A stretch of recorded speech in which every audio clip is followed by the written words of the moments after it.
Bonjour à tous, bienvenue sur Cuisiner Sri Lankais. Aujourd'hui, on vous montre comment faire des courges serpents fourrées. Pour réaliser cette recette, il nous faudra des courges serpents, une échalote, une pomme de terre, un piment vert, du citron, une gousse d'ail, de la cannelle, des feuilles de curry, des feuilles de pandan, du curcuma, du poisson séché des Maldives, du fenugrec, de la moutarde en poudre, du sel, de la poudre de curry, des graines de nigel et un peu de lait de coco. On commence par gratter la partie blanchâtre des courges serpents et on rince. Ensuite, on coupe des rondelles d'environ 5 cm.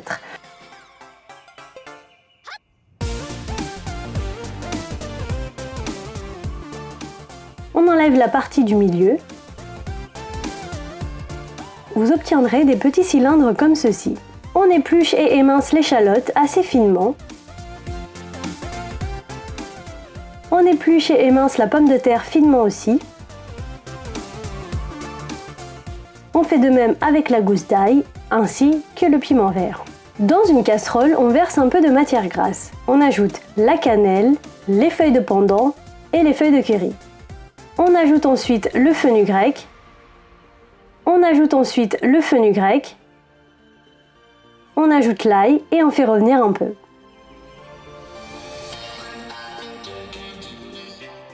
On ajoute l'échalote et le piment vert qu'on fait revenir. Ensuite, on ajoute le curcuma et on mélange bien. On ajoute le sel.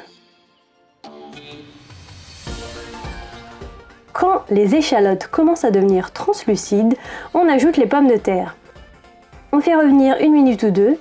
On ajoute la poudre de curry, la moutarde en poudre et les graines de nigel. Et on mélange tout ça. On ajoute ensuite les poissons séchés des Maldives, qui est bien sûr optionnel si vous êtes végétarien. On ajoute un peu d'eau et on laisse cuire 4-5 minutes. Pas besoin qu'ils soient complètement cuits, on va les recuire ensuite.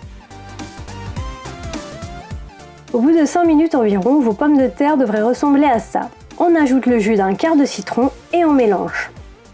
Dans une autre casserole, on dépose les rondelles de courges serpents et on les fourre avec la mixture qu'on vient de préparer.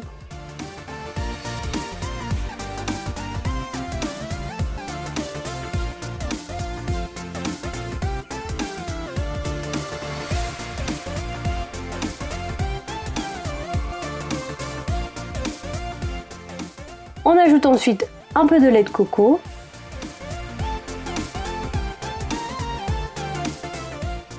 On verse le jus sur les rondelles fourrées. Et on laisse cuire 5 minutes à couvercle fermé. Puis une dizaine de minutes sans couvercle en retournant les rondelles sur chaque côté pour qu'ils cuisent bien toutes les 1 à 2 minutes environ. Et voilà, c'est prêt, il n'y a plus qu'à servir. Ces courges serpents fourrés sont très bons, accompagnés de riz, lentilles corail et d'aubergines mojo par exemple. Vous pouvez retrouver toute la liste des ingrédients dans la barre d'infos ci-dessous. N'hésitez pas à liker la vidéo si vous avez aimé cette recette et vous abonner à notre chaîne. Bon appétit et à bientôt!